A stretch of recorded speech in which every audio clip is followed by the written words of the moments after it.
بسم الله الرحمن الرحيم والنجم إذا هوى ما ضل صاحبكم وما غوى وما ينطق عن الهوى. السلام عليكم ورحمة الله وبركاته. إن الحمد لله نحمده ونستعينه ونستغفره ونعوذ بالله من شرور أنفسنا ومن سيئات أعمالنا. من يهده الله فلا مضل له ومن يضلل فلا هادي له وأشهد أن لا إله إلا الله وحده لا شريك له وأشهد أن محمدا عبده ورسوله.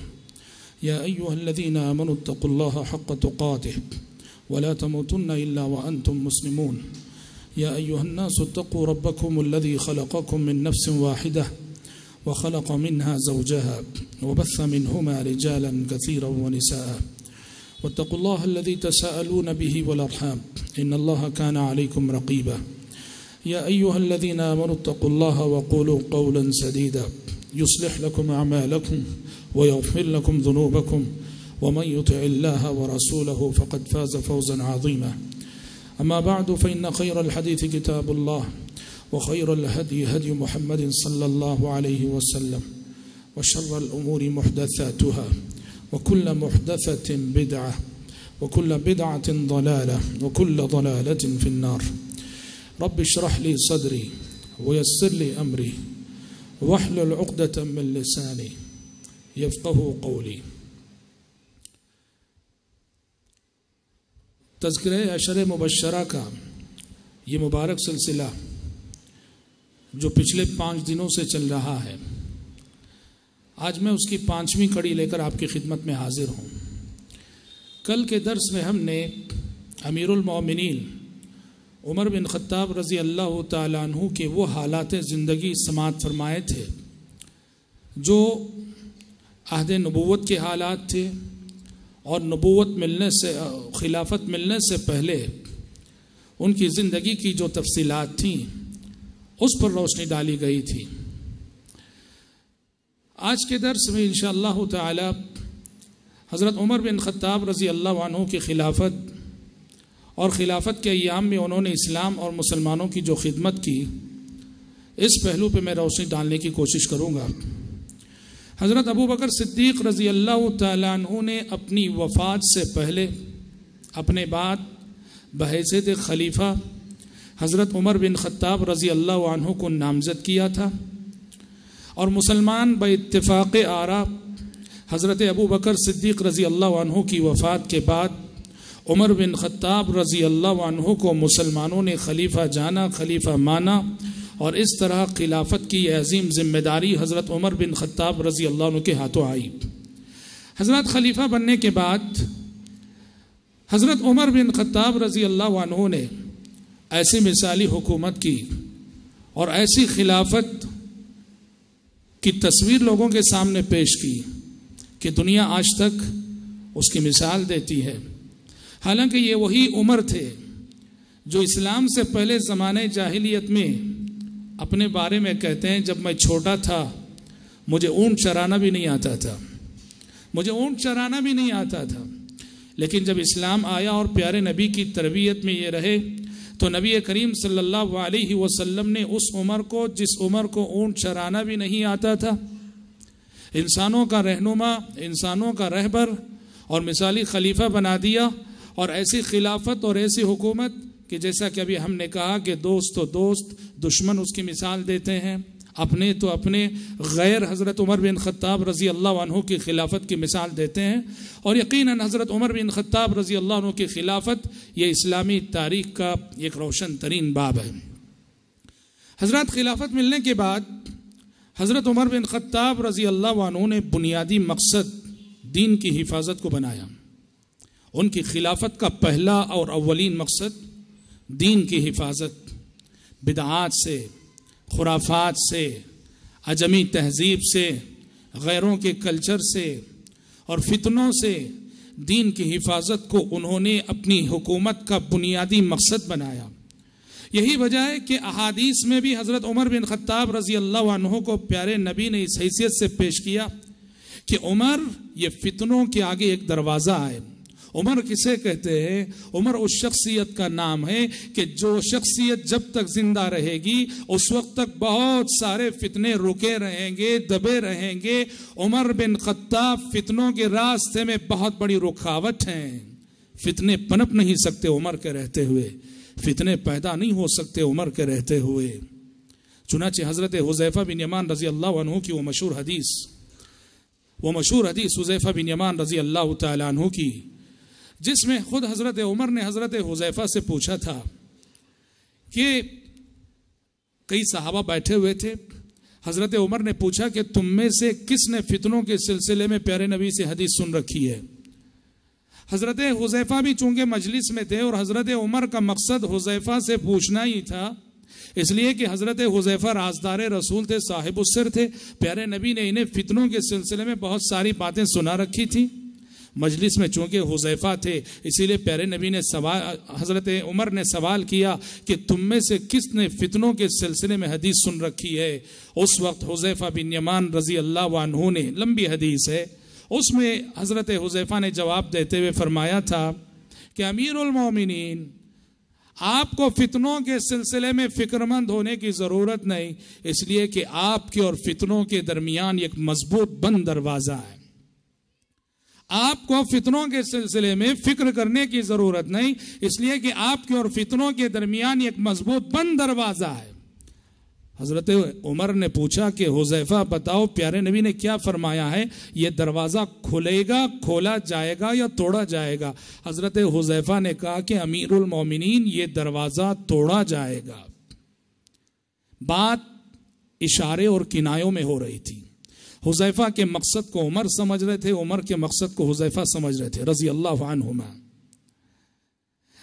دروازے سے مراد اس حدیث میں خود عمر بن خطاب رضی اللہ عنہ کی شخصیت تھی کہ جب تک عمر اس زمین پہ رہیں گے بہت سارے فتنے دبے رہیں گے، اور دروازے کے ٹوٹنے سے مراد حضرت عمر بن خطاب رضی اللہ عنہ کی شہادت تھی۔ یہی وجہ ہے کہ حضرت عمر جب شہید ہو گئے تو بعض لوگوں نے حضرت حذیفہ سے پوچھا کہ جس وقت یہ حدیث آپ نے حضرت عمر کو سنائی، کیا حضرت عمر کو یہ معلوم تھا کہ توڑا جانے والا دروازہ وہ خود ہے؟ تو حضرت حذیفہ نے کہا کہ حضرت عمر کو جتنا آج کے بعد کل کے آنے پر یقین تھا، اتنا ہی یقین علم اس بات کا تھا کہ وہ توڑا جانے والا دروازہ وہ خود ہے۔ حضرت عمر کی شہادت کی طرف اشارہ کہ ان کی شہادت ہوگی تو فتنے رونما ہوں گے۔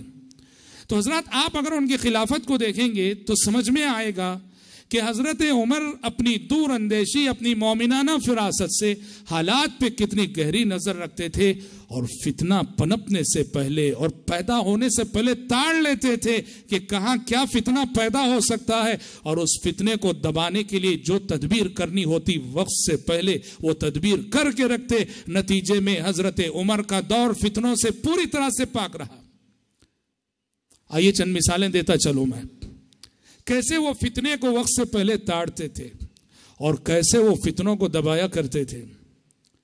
دیکھیے وہ درخت، جس درخت کے نیچے نبی کریم صلی اللہ علیہ وسلم نے صحابہ سے بیعت الرضوان لی تھی صلح حدیبیہ کے موقع پر، ایک درخت کے نیچے جس کا تذکرہ اللہ نے سورہ فتح میں بھی فرمایا ہے، لَقَدْ رَضِيَ اللَّهُ عَنِ الْمُؤْمِنِينَ إِذْ يُبَايِعُونَكَ تَحْتَ الشَّجَرَةِ، کہ اللہ ان مومنوں سے راضی ہو گیا جو درخت کے نیچے اے پیغمبر آپ کے ہاتھ پہ بیعت کر رہے تھے۔ ہوا یہ کہ عہد نبوت کے بعد بعض لوگوں کا معمول تھا جب بھی وہ مکہ سے مدینہ جاتے یا مدینہ سے مکہ جاتے اس درخت کے پاس جاتے اور 2 رکعت نماز پڑھ کے وہاں سے رخصت ہوتے کہ یہ وہ درخت ہے کہ اس درخت کے نیچے پیارے نبی نے صحابہ سے بیعت لی تھی اور یہاں بیعت کرنے والوں کے حق میں جنت واجب ہوئی تھی، اور اس درخت کا تذکرہ قرآن مجید کے اندر موجود ہے۔ یہ سمجھ کر لوگ وہاں 2 رکعت نماز پڑھتے تھے، نماز پڑھ کے جاتے تھے۔ حضرت عمر بن خطاب رضی اللہ عنہ کی دور اندیش نگاہوں نے تاڑ لیا کہ اگر صورتحال ایسی ہی رہی، آج کی نسلیں نماز پڑھ رہی ہیں اور آنے والی نسلیں اس درخت کی پوجا بھی شروع کر سکتی ہیں۔ حضرت عمر نے حکم دیا کہ یہ درخت جڑ سے کاٹ دیا جائے، حضرت عمر کے حکم سے وہ درخت جڑ سے کاٹ دیا گیا، نکال دیا گیا۔ اسلام میں آثار پرستی نہیں ہے، اسلام میں آثار پرستی نہیں ہے۔ یہ پیدا ہونے والے فتنے کو حضرت عمر کی دور اندیش نگاہوں نے پہلے ہی تاڑ لیا اور اس درخت کی بیخ کنی کر دی حضرت عمر بن خطاب رضی اللہ تعالی عنہ نے. بڑے بڑے صحابہ، کبار صحابہ، جو بڑے بڑے صحابہ تھے، حضرت عمر بن خطاب رضی اللہ عنہ کبار صحابہ کو مدینے سے باہر جانے نہیں دیتے تھے. وہ غزوات میں شریک ہونا، وہ جنگوں میں شریک ہونا چاہتے تھے، جہاد پہ جانا چاہتے تھے. حضرت عمر جو کبار صحابہ ہیں ان کو جانے نہیں دیتے، کہتے کہ آپ سب کو مدینے ہی میں رہنا ہے. کہتے کہ آپ لوگوں نے پیارے نبی کے زمانے میں اتنا کچھ کر لیا ہے، اتنا اجر و ثواب پا لیا ہے کہ تمہاری آخرت کی کامیابی کے لیے اتنا کافی ہے. اہل علم بحث کرتے ہیں کیا سبب تھا، کیا سبب تھا کہ کبار صحابہ کو، بڑے صحابہ کو مدینے سے باہر جانے نہیں دیتے تھے.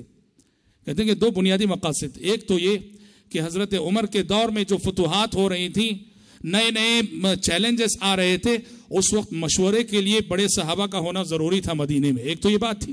اور دوسری اور سب سے بڑی بات یہ تھی کہ حضرت عمر کی دور اندیش نگاہیں دیکھ رہی تھیں کہ یہ کبار صحابہ اگر مدینے سے نکل کے دور جائیں گے، نئے علاقوں میں جائیں گے جہاں لوگ ابھی اسلام میں داخل ہو رہے ہیں اور ابھی پوری طرح سے انہیں علم حاصل نہیں ہوا ہے، تو کہیں لوگ صحابہ کی تعظیم میں غلو کر کے شخصیت پرستی کے فتنے میں نہ مبتلا ہو جائیں. اس لیے حضرت عمر بن خطاب رضی اللہ تعالیٰ عنہ کبار صحابہ کو مدینے سے باہر جانے نہیں دیتے تھے. اور سبحان اللہ، خالد بن ولید رضی اللہ عنہ، حضرت عمر کے زمانے کی فتوحات میں خالد بن ولید رضی اللہ عنہ کا بڑا کردار تھا. حضرت خالد بن ولید رضی اللہ تعالی عنہ یہ وہ سپہ سالار ہیں کہ اسلام سے پہلے بھی اور اسلام کے بعد بھی، یعنی ان کے مسلمان ہونے سے پہلے بھی اور ان کے مسلمان ہونے کے بعد بھی جتنی جنگیں ان کی کمانڈنگ میں لڑی گئیں، ایک جنگ بھی کبھی نہیں ہارے. ایک جنگ بھی حضرت خالد کبھی نہیں ہارے. اسلام سے پہلے بھی، اسلام کے بعد بھی جس جنگ میں بھی ایک کمانڈر بن کے گئے وہ جنگ جیت کر ہی آئے. حضرت عمر بن خطاب رضی اللہ عنہ کے زمانے خلافت کی بات ہے کہ حضرت خالد بن ولید رضی اللہ عنہ حضرت عمر کے زمانے خلافت میں اپنی بہادری کے جوہر دکھا رہے ہیں، اور اسلامی لشکر، اسلامی فوج حضرت خالد بن ولید کی کمانڈنگ میں شہر پر شہر فتح کیے جا رہا ہے، ملک پر ملک فتح کیے جا رہا ہے، اور ہر طرف سے فتوحات کی خبریں آ رہی ہیں. اچانک ہوتا یہ ہے حضرت عمر کا خط جاتا ہے حضرت خالد بن ولید کے نام کہ میں تمہیں اسلامی فوج کی کمانڈنگ کے عہدے سے معزول کرتا ہوں اور تمہیں ہٹا کر تمہاری جگہ ابو عبیدہ بن جراح کو کمانڈر بناتا ہوں، امیر بناتا ہوں. حیران رہ گئے لوگ، کیا سبب تھا، کیا وجہ تھی کہ امیر المومنین عمر بن خطاب رضی اللہ عنہ نے ایک ایسے کامیاب سپہ سالار اور کامیاب کمانڈر کو، جس کی فتوحات اور جس کی کمانڈنگ میں لڑ کر مسلمان شہر پہ شہر فتح کر رہے تھے، اچانک معزول کیا، آئین جنگ کے موقع پہ معزول کیا اور ان کی جگہ دوسرے کو جو ہے امیر بنا دیا. اہل علم کہتے ہیں عمر بن خطاب رضی اللہ عنہ کی دور اندیش نگاہیں دیکھ رہی تھیں. انہیں اندیشہ لاحق ہوا، انہیں ڈر لاحق ہوا کہ حضرت خالد بن ولید کی جنگی مہارت اور حضرت خالد بن ولید کی کمانڈنگ میں جو فتوحات مل رہی تھی، کہیں ایسا نہ ہو کہ مسلمانوں کے ذہن و دماغ میں یہ بات نہ آ جائے کہ ہم جو فتح یاب ہو رہے ہیں یہ خالد بن ولید کی ذہانت ہے، چالاکی ہے اور جنگی فنون سے ان کی واقفیت ہے. حضرت عمر بن خطاب رضی اللہ عنہ نے خالد بن ولید کو معزول کر کے اور ان کی جگہ ابو عبیدہ بن جراح کو خلیفہ امیر بنا کر مسلمانوں کو یہ سبق پڑھایا کہ مسلمانوں کی فتوحات میں اصل سبب اللہ تعالیٰ کی نصرت، اس کی تائید، اس کی مدد ہے. میں کہنا چاہتا ہوں کہاں تک سوچا کرتے تھے، کہاں تک دیکھا کرتے تھے اور کیسے فتنوں کا سد باب کیا کرتے تھے حضرت عمر بن خطاب رضی اللہ عنہ. ایک شخص تھا حضرت عمر کے زمانے میں جس کا نام تھا صبیغ بن عسل. یہ شخص بیجا سوالات کرتا تھا، بیجا سوالات کرنے میں مشہور تھا. قرآن مجید کی ایسی آیتوں سے بحث کرتا تھا جن آیتوں کو متشابہ آیتیں کہا جاتا ہے، اور آپ کو معلوم ہے کہ متشابہ آیتوں کے سلسلے میں خود قرآن کہتا ہے کہ متشابہ آیتوں کے پیچھے مت پڑو، ان کا معنی جاننے کی کوشش نہ کرو. متشابہ آیتیں وہ ہیں جن کا علم صرف اور صرف اللہ تعالیٰ کو ہے. کیسے متشابہ آیتیں؟ مثلا الف لام میم. آپ تفسیر کی کتابیں اٹھائیے، سلف کی تفاسیر اٹھائیے، آپ کو الف لام میم کا کہیں کوئی معنی نہیں لکھے گا، کوئی معنی نہیں بتائے گا. سب اللہ عالم و بمراد ہی کہہ کے آگے بڑھ جاتے ہیں کہ الف لام میم اس کے معنی اللہ بہتر جانے. قرآن مجید کی کچھ آیتیں ایسی ہیں جو متشابہ آیتیں ہیں جن کا معنی صرف اللہ جانتا ہے، اور قرآن نے سورہ آل عمران میں کہا کہ قرآن کی پیروی کا تقاضا ہے کہ قرآن کی متشابہ آیتوں کے پیچھے نہ پڑا جائے۔ یہ سبیغ بن اصل قرآن کی متشابہ آیتوں کی معنی جاننے کی کوشش کرتا تھا، بیجا قریدہ کرتا تھا، بیجا پوچھا کرتا تھا۔ حضرت عمر بن خطاب رضی اللہ عنہ کو پتہ چلا، حضرت عمر بن خطاب رضی اللہ عنہ نے اس کو بلایا اور بلا کے کوڑے سے ایسی ضرب لگائی کہ سبیغ نے کہا کہ امیر المومنین سب کچھ سمجھ میں آ گیا، آج کے بعد کبھی کسی متشابہ آیت کے بارے میں پوچھوں گا نہیں میں۔ حضرات عمر بن خطاب رضی اللہ عنہ فتنوں کے آگے سد باب بنے رہے، رکاوٹ بنے رہے، پیدا ہونے سے پہلے فتنے کو تاڑ لیتے تھے، اور اس کے تدارک کے لیے جو عملی تدبیر اختیار کرنی ہوتی وہ عملی تدبیر اختیار کرتے تھے۔ یہ بہت بڑی منقبت ہے ان کی، اور یہ بہت بڑی خدمت ہے ان کی کہ انہوں نے اپنے زمانے خلافت میں حفاظت دین کو بنیادی اور اولین مقصد بنایا۔ اور حضرت عمر بن خطاب رضی اللہ عنہ کے عہد خلافت کی دوسری منقبت، دوسری فضیلت یہ ہے کہ یہ وہ مبارک دور ہے جس دور میں آپ صلی اللہ علیہ وسلم کی وہ پیشن گوئیاں بڑی حد تک پوری ہوئیں جو پیشن گوئیاں آپ صلی اللہ علیہ وسلم نے فتوحات کے حوالے سے کی تھیں۔ ترمذی کی روایت ہے، ایک موقع پہ پیارے نبی صلی اللہ علیہ وسلم نے فرمایا تھا، ان اللہ تعالی زبالی الارض فرأیت مشارقها ومغاربها وان امتی سیبلغ ملکها ما زوی لی منها۔ پیارے نبی نے فرمایا کہ اللہ تعالیٰ نے مجھے زمین لپیٹ کر دکھائی، سمیٹ کر دکھائی، میں نے زمین کے مشرق بھی دیکھے، میں نے زمین کے مغرب بھی دیکھے، اور آپ نے فرمایا کہ میری امت کی حکومت، میری امت کی سلطنت، میری امت کا اقتدار وہاں تک پہنچنے والا ہے جہاں تک مجھے زمین سمیٹ کر لپیٹ کر دکھائی گئی۔ یہ حدیث حضرت عمر بن خطاب رضی اللہ عنہ کے زمانے خلافت میں پوری ہوئی۔ حضرت عمر بن خطاب رضی اللہ عنہ کا زمانہ فتوحات کے اعتبار سے بڑا مبارک زمانہ ہے۔ چاروں سمتوں میں سبحان اللہ اسلامی سپہ سالار ممالک پر ممالک فتح کیے جا رہے تھے۔ مشرق میں فتوحات کا ایک سلسلہ، مغرب میں فتوحات کا ایک سلسلہ، شمال میں فتوحات کا ایک سلسلہ، جنوب میں فتوحات کا ایک سلسلہ، اور آئے دن مدینے میں کسی نہ کسی شہر کی فتح کی بشارت آیا کرتی تھی۔ شام انہی کے دور میں فتح ہوا، ایران انہی کے دور میں فتح ہوا، عراق انہی کے دور میں فتح ہوا، مصر انہی کے دور میں فتح ہوا، کوفہ انہی کے دور میں بسایا گیا، بصرہ انہی کے دور میں بسایا گیا، اور سب سے مشہور فتح تو فتح بیت المقدس ہے۔ سب سے مشہور فتح بیت المقدس کی فتح ہے۔ ابو عبیدہ بن جراح رضی اللہ عنہ کی قیادت میں مسلمانوں نے بیت المقدس کا محاصرہ کر رکھا تھا۔ بیت المقدس عیسائیوں کے کنٹرول میں تھا، اور جب مسلمانوں نے محاصرہ کیا تو عیسائیوں کے راہب نے اور ان کے کمانڈر نے کہا کہ تم اپنے خلیفہ کو بلاؤ، ہم جو ہے اپنے ہاتھوں خانے بیت المقدس کی چابی ان کے حوالے کریں گے، اور تمہارے خلیفہ عمر کے سامنے ہم جو ہے اپنے ہتھیار ڈالیں گے۔ ابو عبیدہ بن جراح نے پیغام بھیجا حضرت عمر کو۔ حضرت عمر مشورہ کر کے مدینے سے نکلتے ہیں، اور بیت المقدس کے قریب پہنچتے ہیں۔ ابو عبیدہ بن جراح اور اسلامی فوج کے سپہ سالار آگے بڑھ کر حضرت عمر کا استقبال کرتے ہیں۔ سبحان اللہ، خلیفہ وقت آ رہے ہیں بڑی سادگی کے ساتھ اونی لباس پہنے ہوئے اور ایک سیدھی سادی جو ہے سواری کو لیے ہوئے حضرت عمر بن خطاب رضی اللہ عنہ غبار آلود لباس میں، غبار آلود کپڑے میں، مسلسل سفر کی وجہ سے کپڑے غبار آلود ہیں۔ ابو عبیدہ بن جراح رضی اللہ عنہ نے اس موقع پر حضرت عمر سے درخواست کی، کہا کہ امیر المومنین، آپ عیسائیوں کے کمانڈر سے بات کرنے جا رہے ہیں، عیسائیوں کے لیڈر سے بات کرنے جا رہے ہیں، کیا ہی اچھا ہوگا کہ ذرا آپ اپنے کپڑے بدل لیں، اپنا لباس بدل لیں، یہ میلا لباس جو غبار آلود ہے اس کو اتار دیں۔ بات کوئی غلط نہ تھی، مشورہ کوئی غلط نہ تھا، مگر اس مشورے سے حضرت عمر کو مروبیت کی بو آ رہی تھی، احساس مروبیت میں محسوس کر رہے تھے۔ حضرت عمر نے اس وقت حضرت ابو عبیدہ سے فرمایا، لو غیرک قالها ابا عبیدہ لوجعته ضربا، کہا کہ ابو عبیدہ تمہاری جگہ یہ بات کسی دوسرے نے کہی ہوتی تو ابھی اسے کوڑے سے مارتا۔ پھر حضرت عمر نے وہ تاریخی جملہ ارشاد فرمایا، كنا اذل امه فعزنا الله بالاسلام ومهما ابتغينا العزة بدونه فاذلنا اللہ. لوگوں یاد رکھو ہم دنیا کی سب سے ذلیل ترین قوم تھے, ہم دنیا کی سب سے ذلیل ترین قوم تھے. اللہ نے اسلام کے ذریعے ہمیں عزت عطا کی, اور جب بھی ہم اسلام کو چھوڑ کر کسی دوسری چیز میں عزت تلاش کریں گے اللہ تعالی ہمیں ذلیل اور رسوا کر کے رکھ دے گا. حضرت عمر بن خطاب رضی اللہ عنہ آگے بڑھے اور عیسائیوں کے جو کمانڈر تھے, ان کے جو فوجی تھے, ان کے جو رہنما اور رہبر تھے, اور ان کے جو پوپ اور پادری تھے, سب سے ملاقات کی. اور ان پادریوں نے دیکھا کہ ان کی کتابوں میں بیت المقدس فتح کرنے والی شخصیت کی جو صفات بیان کی گئی ہیں بعینہ امیر المومنین عمر بن خطاب رضی اللہ عنہ کی صفات بالکل ان کی شخصیت ان صفات پہ چسپاں ہوتی نظر آ رہی تھی.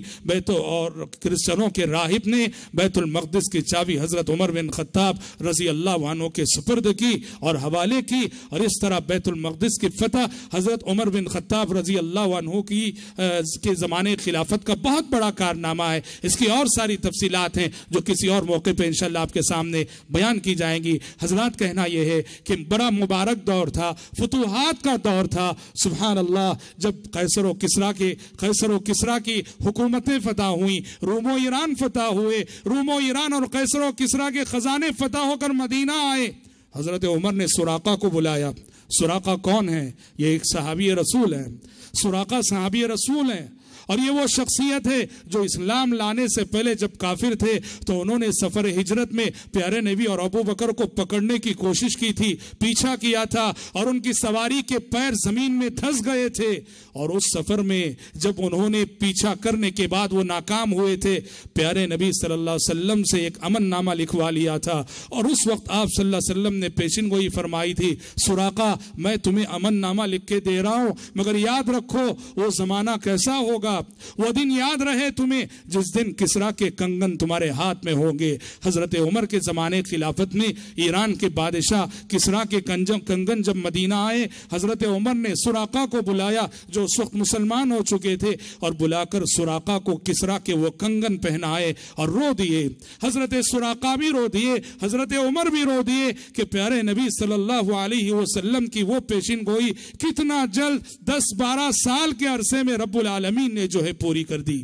حضرات ملک پر ملک فتح ہو رہے تھے, شہر پر شہر فتح ہو رہے تھے, مدینے میں مال غنیمت کے انبار لگے تھے, سارے مدینے میں خوشی کی لہر تھی, سارا مدینہ خوش ہے کہ ابھی مال غنیمت تقسیم ہوگا, سب کو مال ملے گا, سب کو دولت ملے گی, سارا مدینہ خوش ہے. مگر ایک امیر المومنین عمر بن خطاب رضی اللہ عنہ ہے کہ وہ مال غنیمت کی اس ڈھیر کو دیکھ کر رونے لگے. لوگوں کو حیرت ہوئی, لوگوں نے حیرت سے پوچھا کہ امیر المومنین اس میں رونے کی کیا بات ہے, یہ تو خوشی کا موقع ہے, اور اس خوشی کے موقع پہ رونا کیا معنی رکھتا ہے. حضرت عمر نے کہا, لوگوں میری نگاہیں جہاں تک دیکھ رہی ہیں تمہاری نگاہیں وہاں تک نہیں دیکھ رہی ہیں.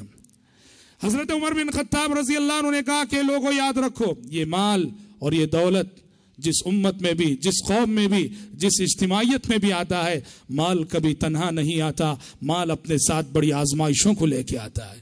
دولت کبھی تنہا نہیں آتی, دولت اپنے ساتھ بڑی آزمائشوں کو لے کر آتی ہے. اس مال کے ساتھ نفرتیں آ جاتی ہیں, اس مال کے ساتھ دشمنیاں آ جاتی ہیں, اس مال کے ساتھ حسد آ جاتا ہے. سبحان اللہ, یقین نہیں آتا, غریب خاندانوں میں دیکھ لو, جو خاندان غریب ہوتے ہیں, حضرت عمر کی نگاہیں جہاں تک دیکھ رہی تھیں, اور جو سبق حضرت عمر نے دیا, غریب خاندانوں میں اگر کسی کو اللہ نواز دے وہ جیسے ہی ترقی کرنے لگتا ہے, دیکھو کہ سبحان اللہ اس کے حاسدین کتنے بڑھ جاتے ہیں. جب مال نہ تھا, دولت نہ تھی, سب الفت سے تھے, سب محبت سے تھے, اور جیسے ہی مال کیا آیا, کبھی یہ مالدار اپنے رشتہ داروں کو حقارت کی نظروں سے دیکھتا ہے, اور کبھی اس کے رشتہ دار اس سے حسد کرنے لگتے ہیں. دولت کبھی تنہا نہیں آتی, مال کبھی تنہا نہیں آتا, دولت اپنے ساتھ بڑی آزمائشوں کو لے کے آتی ہے. تو مال غنیمت کی مسرتوں کے ساتھ ساتھ, مال غنیمت کی خوشیوں کے ساتھ ساتھ عمر بن خطاب رضی اللہ عنہ نے مسلمانوں کو یہ سبق پڑھایا, مال ملے گا, دولت آئے گی, لیکن دولت کو لیتے ہوئے دولت کے فتنوں سے آگاہ رہو, مال کی آزمائش سے آگاہ رہو. حضرات عمر بن خطاب رضی اللہ عنہ بحیثیت خلیفہ انہوں نے جو مثالی صفات قائم کی, اور بحیثیت خلیفہ انہوں نے جو مثالی کردار پیش کیا, اس میں حضرت عمر بن خطاب رضی اللہ عنہ کی سادگی ایک ضرب المثل ہے. خلیفہ تھے, اور ایسے خلیفہ کہ مشرق و مغرب میں ان کی حکومت، شمال اور جنوب میں ان کی حکومت، لیکن سبحان اللہ سادگی ایسی. ان کے دور میں ایرانی سپہ سالار ہرمزان گرفتار ہوا. بہت بڑا سپہ سالار تھا، بہت بڑا فوجی کمانڈر تھا. تستر جو ہے ایران کا ایک شہر ہے، وہاں یہ گرفتار ہوا. بڑے بڑے صحابہ اس کی گرفتاری کو بڑی کامیابی سمجھ کر اس کو گرفتار کر کے ایران سے مدینہ لائے. ہرمزان نے حضرت عمر کے بڑے چرچے سن رکھے تھے اور اس نے دیکھا تھا کہ عمر کے نام سے قیصر و کسریٰ کیسے کامتے ہیں. وہ جب مدینہ آیا وہ سمجھ رہا تھا کہ حضرت عمر کا بڑا شاندار دربار ہوگا، کرسی ہوگی، تخت ہوگا، درباری ہوں گے، دربار کے ساتھ دربان ہوں گے، بڑا روب ہوگا، بڑا دبدبا ہوگا. لیکن اس کی حیرت کی انتہا نہ رہی اس وقت جب وہ مدینہ پہنچا اور دیکھا کہ عمر بن خطاب رضی اللہ عنہ جس شخصیت کا نام ہے وہ شخصیت مسجد نبوی کے ایک کونے میں ایک چادر بچھائے ہوئے سوئی ہوئی ہے. عمر بن خطاب جس شخصیت کا نام ہے وہ مسجد نبوی کے کونے میں ایک چادر بچھائے ہوئے سوئی ہوئی ہے. ہرمزان نے پوچھا یہ ہے عمر بن خطاب؟ کہا ان کا دربار کہاں ہے؟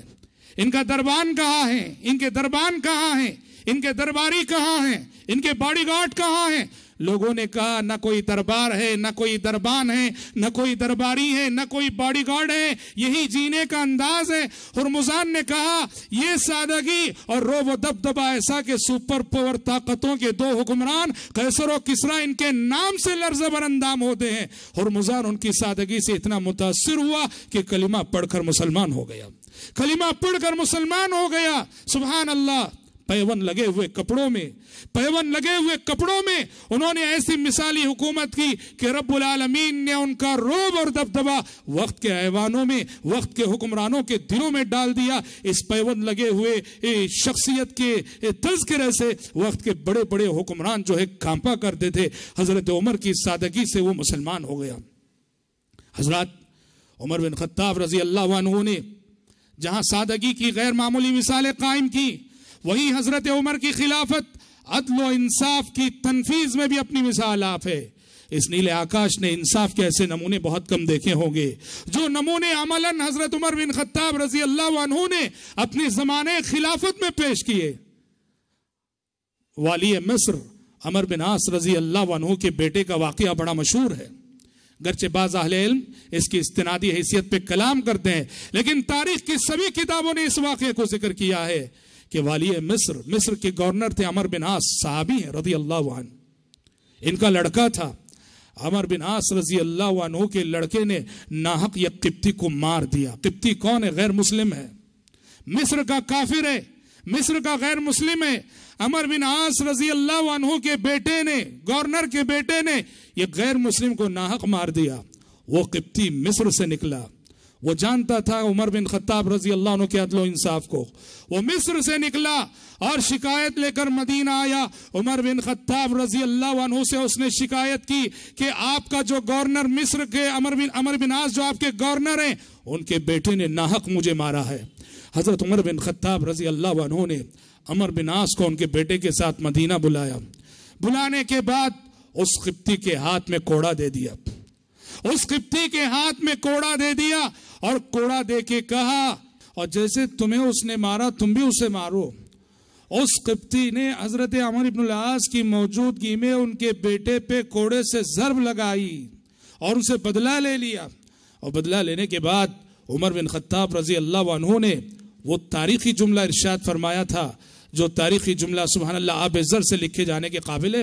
فرمایا تھا عمر بن العاص سے مخاطب ہو کر کہ متى استعبدتم الناس وقد ولدتهم امهاتهم احرارا. کہا کہ عمر بن العاص تم نے لوگوں کو کب سے غلام بنانا شروع کر دیا جبکہ ان کی ماؤں نے انہیں آزاد جنا ہے. لوگوں کو تم نے کب سے غلام بنانا شروع کر دیا کہ ان کی ماؤں نے انہیں آزاد جنا ہے. غیر معمولی عدل و انصاف.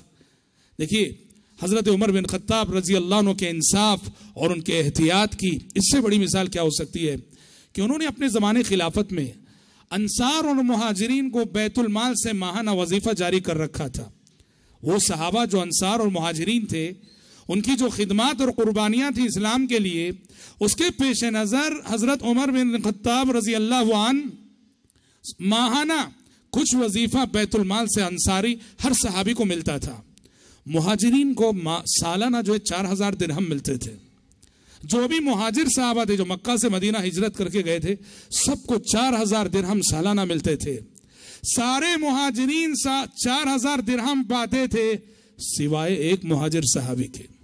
ان کو 3500 ملتے تھے. اور وہ کون ہے وہ صحابی؟ وہ حضرت عمر کے بیٹے عبداللہ بن عمر. وہ بھی مہاجر ہیں. سارے مہاجرین کو 4,000 درہم سالانہ دینے والے عمر اور اپنے بیٹے عبداللہ بن عمر کو 3,500 درہم, دوسروں سے 500 درہم کم, حالانکہ وہ بھی مہاجر ہیں. لوگوں نے حضرت عمر سے شکایت کی, کہا آپ اچھا نہیں کر رہے, اپنے بیٹے عبداللہ بن عمر کو دوسرے مہاجرین کے مقابلے میں 500 کم دے رہے ہیں جبکہ دوسرے سارے مہاجرین کو آپ 4,000 دیتے ہیں. حضرت عمر نے کہا میں 500 اس لیے کم کیا ہوں عبداللہ بن عمر کو کہ انما ہاجر بہ ابوہ, کہ عبداللہ بن عمر کو اس کے باپ نے لے کر ہجرت کی ہے. اس کا باپ ہجرت نہ کیا ہوتا تو پتہ نہیں وہ ہجرت کرتا کہ نہیں. اپنے بارے میں کتنی بڑی بات ہے, کتنی بڑی بات ہے. لوگ حکومت پہ آتے ہیں, اقتدار پہ آتے ہیں, کرسی پہ آتے ہیں, منصب ملتا ہے, اقربا پروری کے شکار ہو جاتے ہیں. اپنے رشتہ داروں کو آگے بڑھانا, دوسروں کا حق مار کے رشتہ داروں کو دینا, یہ عموماً لوگوں کا مزاج ہوتا ہے. عمر بن خطاب رضی اللہ عنہ کا عدل و انصاف یہ ہے کہ اپنے رشتہ داروں کو دوسروں کے مقابلے میں وہ کم دے رہے ہیں اور محروم کر رہے ہیں. یہ ان کا عدل تھا, یہ ان کا انصاف تھا اور یہ ان کا احتیاط تھا. اور حضرات بولنے کی آزادی دی, لوگوں کو بولنے کی آزادی دی. حضرت عمر بن خطاب رضی اللہ عنہ نے کہا کہ جو بولنا ہے بول سکتے ہو, میں ہر ایک کی سنوں گا, ہر شکایت سنوں گا, مجھ پہ تنقید کرنا ہو میرے منہ پہ کر سکتے ہو. یہ آزادی دے رکھی تھی. ایک مرتبہ کی بات ہے, حضرت عمر تقریر کر رہے ہیں, سامنے صحابہ اور تابعین کا بڑا مجمع ہے. حضرت عمر نے کہا یا ایھا الناس اسمعوا واتیعوا, لوگوں سنو اور میری اطاعت کرو, میری بات سنو اور اس کی اطاعت کرو. مجمع عام میں ایک شخص اٹھا, اس نے کہا لا نسمع ولا نطیع, نہ ہم آپ کی بات سنیں گے نہ ہم آپ کی اطاعت کریں گے. حضرت عمر نے کہا کیا بات ہے, کس لیے؟ کہا کہ ابھی آپ نے مال غنیمت کی جو چادریں تقسیم کی سب کو ایک ایک چادر دی, جبکہ میں آپ کو دیکھ رہا ہوں کہ آپ پر 2 چادریں, آپ 2 چادریں اوڑے ہوئے ہیں. حضرت عمر نے کہا کہ میرا بیٹا عبید اللہ جواب دے گا.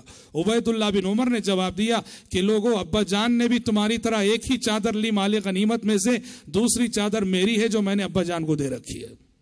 سبحان اللہ, کتنی بڑی بات ہے. خلیفہ وقت پہ تنقید ہو سکتی تھی, اس کے منہ پہ بولا جا سکتا تھا, وہ ناراض نہ ہوتا تھا اور بولنے والے کا منہ نہ بند کرتا تھا, اس کو مطمئن کرنے کی کوشش کرتا تھا. ایسی آزادی کہاں چلے گئی؟ حقیقت میں آزادی اس کو کہتے ہیں.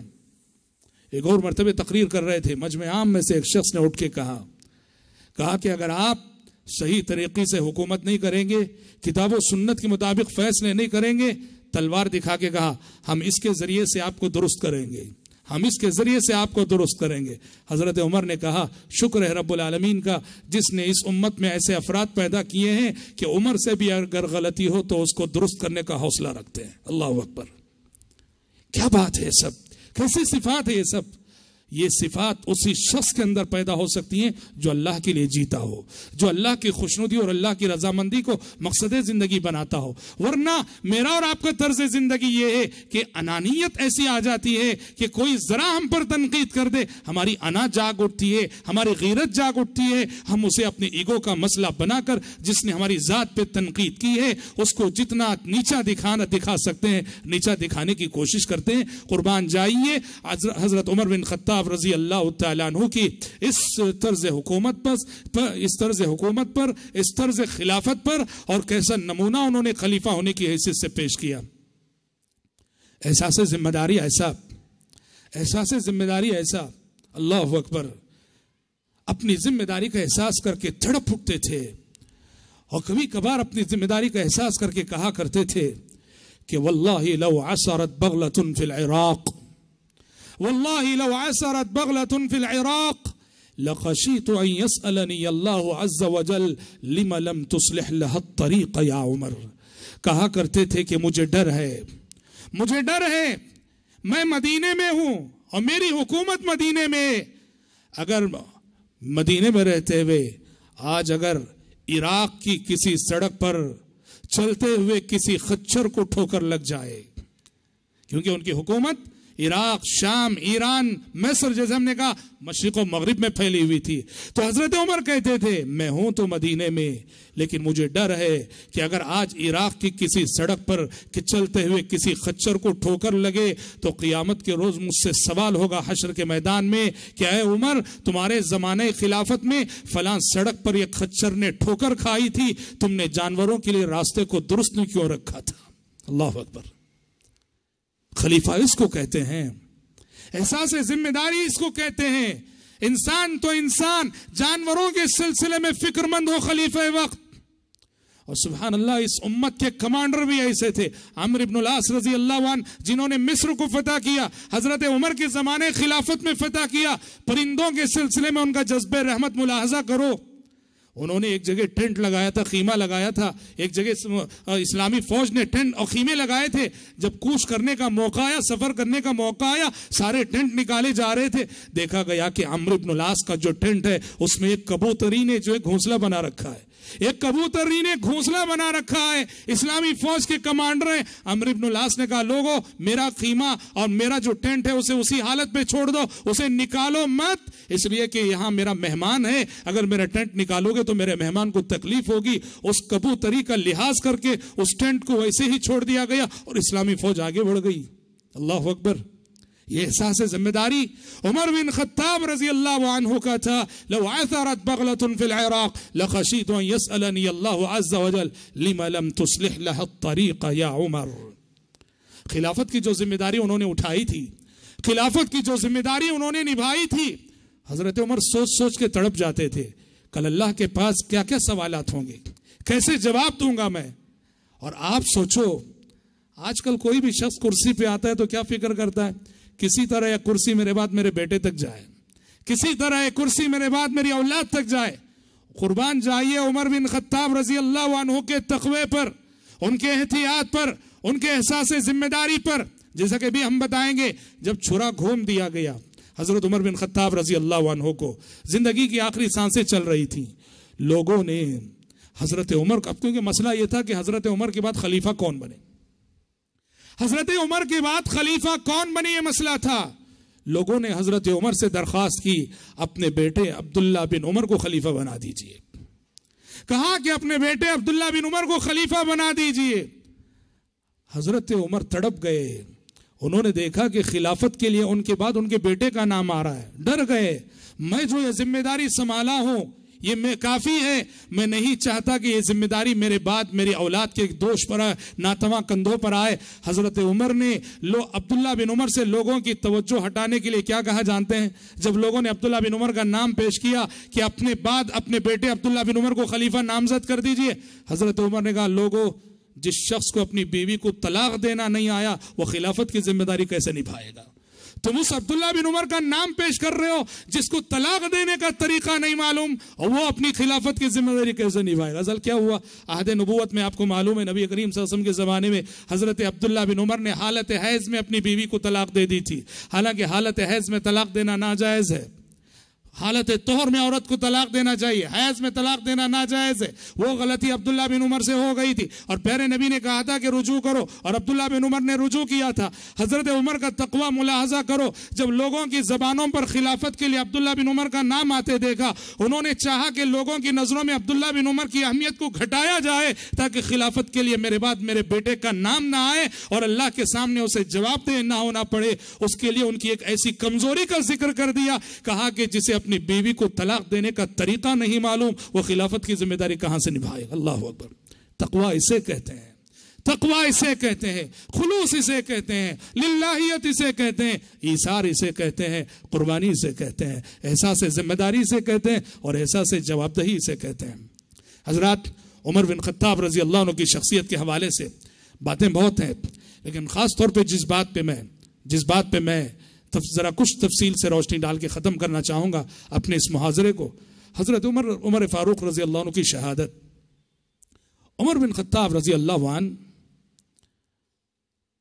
پیارے نبی ان کی عہد نبوت میں کئی مرتبہ اشارے دے چکے تھے کہ یہ شہید ہونے والے، جیسا کہ ہم نے بتایا، اثبت احد فانما علیک نبی وصدیق وشہیدان، اور کئی موقعوں پر آپ نے اشارے دے دیے تھے کہ یہ شہید ہونے والے ہیں.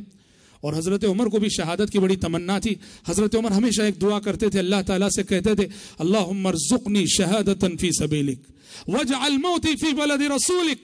کہتے تھے پروردگارا مجھے تیرے راستے میں شہید ہونے کا اعزاز عطا فرما اور مجھے تیرے نبی کے شہر کی موت عطا فرما.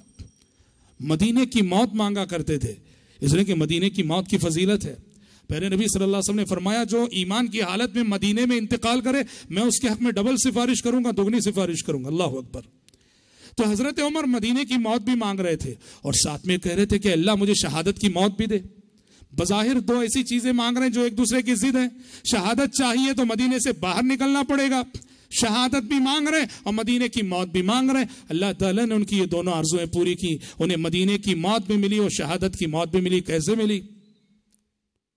جب عین فجر کی نماز کی حالت میں ابو لولو فیروز المجوسی نام کے ایک شخص نے, عین تاریکی کا وقت تھا, فجر کی نماز حضرت عمر پڑھا رہے تھے, حضرت عمر بن خطاب رضی اللہ عنہ کے پیٹ میں چھرا گھوم دیا. یہ کون تھا؟ یہ ابو لولو فیروز المجوسی ایک مجوسی تھا, ایران کا مجوسی تھا, جو حضرت مغیرہ بن شعبہ رضی اللہ عنہ کا غلام تھا.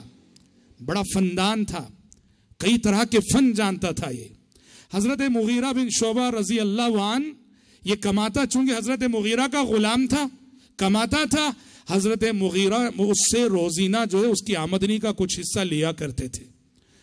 اس کی مہارت کو مد نظر رکھتے ہوئے حضرت مغیرہ نے حضرت عمر سے ایک مرتبہ درخواست کی کہ اے امیر المومنین ابو لولو فیروز سے کہیے کہ وہ مجھے جتنا روزینہ دے رہا ہے یا ماہانہ دے رہا ہے اس سے زیادہ دے, اس لیے کہ اس کے پاس جو فن ہے بڑا فندان ہے, بڑی صلاحیتیں اس کے پاس. حضرت عمر نے ابو لولو فیروز کو بلا کر کہا تمہارے پاس فلاں فلاں صلاحیتیں ہیں, فلاں فلاں مہارتیں ہیں, لہٰذا اپنے آقا مغیرہ کی قدر کرو اور جتنا روزینہ یا ماہانہ دے رہو اس سے زیادہ دو. یہیں سے اس نے حضرت عمر کو ٹارگٹ کر لیا. جب ایک مرتبہ حضرت عمر نے اس سے کہا کہ میں نے سنا ہے کہ بہت اچھی چکی بناتے ہو تم.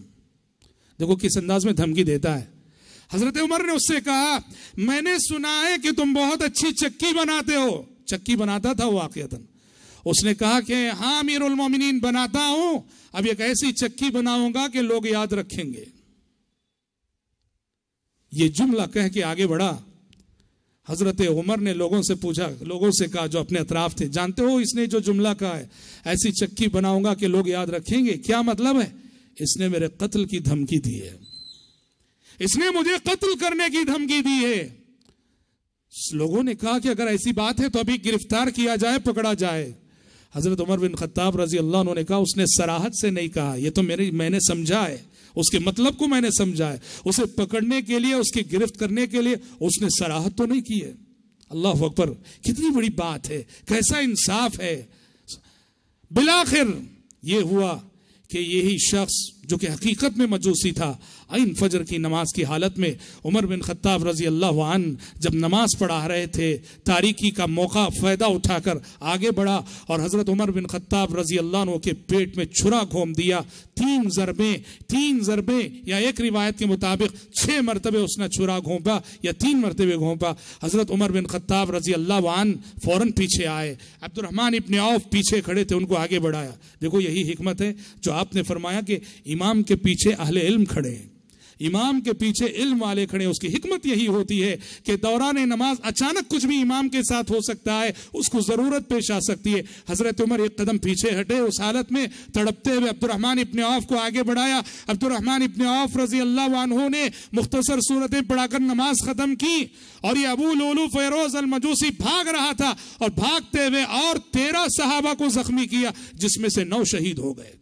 بھاگتے ہوئے صفوں میں 13 صحابہ کو زخمی کیا, اس میں سے 9 شہید ہوئے. بالآخر ایک صحابی نے اس پر جو ہے ایک بڑی چادر ڈال دی, کمبل ڈال دی. جب اس نے دیکھا کہ اب میں بھاگ نہیں سکتا ہوں, اسی چھری سے اس نے خودکشی کر لی, اسی چھری کو اپنے پیٹ میں چبایا اور خودکشی کر لی. وہ تو جہنم رسید ہوا. عمر بن خطاب رضی اللہ عنہ اٹھا کر گھر لے جائے گئے.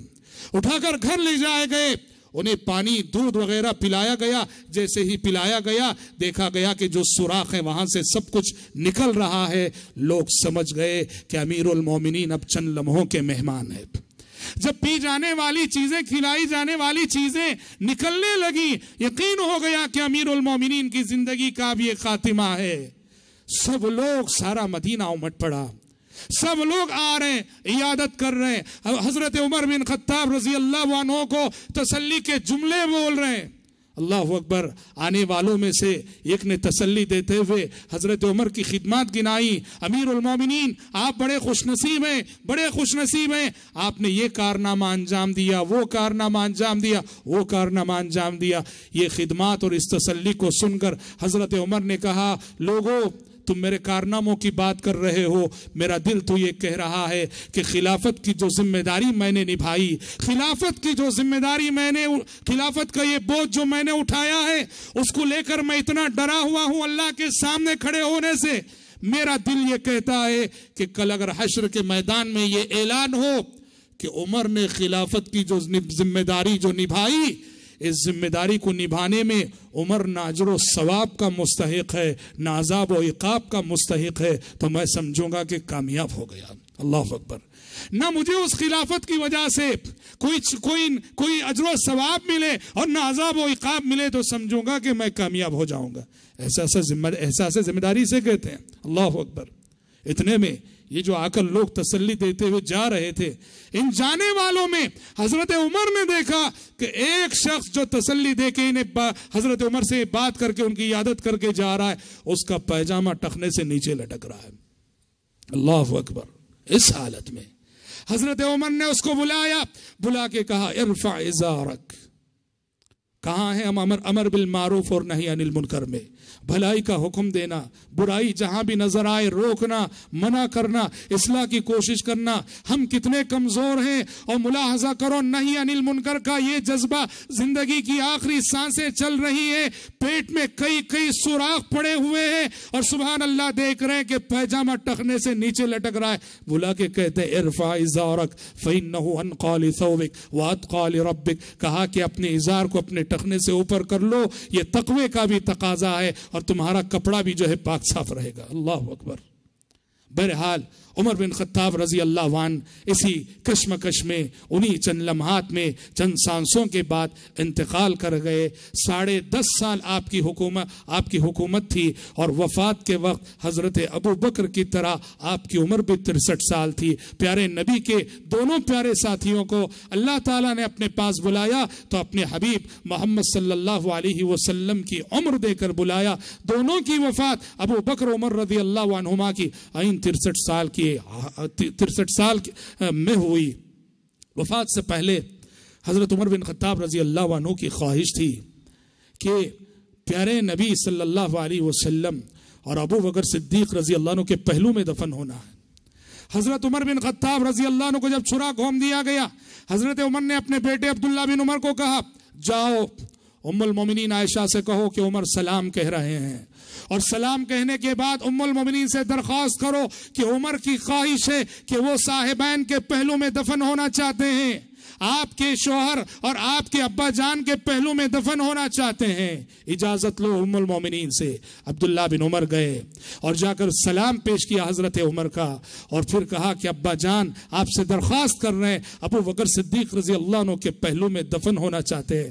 مائی عائشہ صدیقہ رضی اللہ عنہ نے کہا کہ میری دلی آرزو تھی کہ جو باقی ایک جگہ ہے وہ میں نے اپنے لیے جو ہے وہ جگہ میں رکھی تھی, لیکن میں اس وقت حضرت امیر المومنین عمر بن خطاب رضی اللہ عنہ کی خواہش کو ترجیح دیتے ہوئے میں اجازت دیتی ہوں بالکل یہاں لا کے دفن کر دیجئے.